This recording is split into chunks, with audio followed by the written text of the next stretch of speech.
sosiaal slim.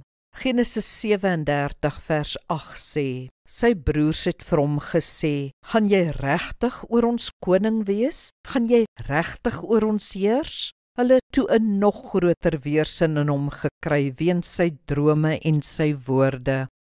Josef het 'n openbaring van God gekry in 'n droom, dat sy broers voor hom sou buig, maar het dit dalk nie baie wyslik oorgedra nie. Sy naïewe openhartigheid veroorsaak eerder weerstand by hulle. By die werk gaan dit ongelukkig nie slegs oor jou werksvermoë nie, maar ook oor jou sosiale vermoëns. Ons werk immers in verhouding tot ander, in groepe.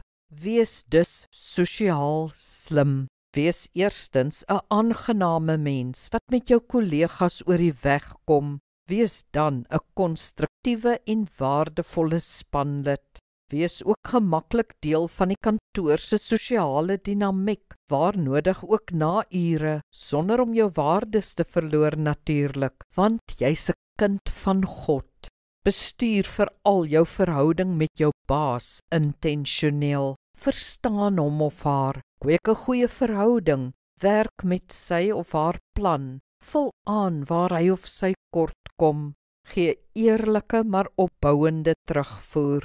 Ja, wees slim. Kom ons bid saam.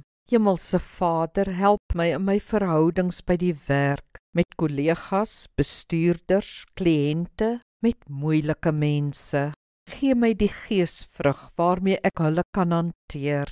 Herinner my om ook gereeld vir my bestuurders en kollegas te bid. Dit alreeds sal die aard van ons verhoudings verbeter. Amen. Die Here seën jou.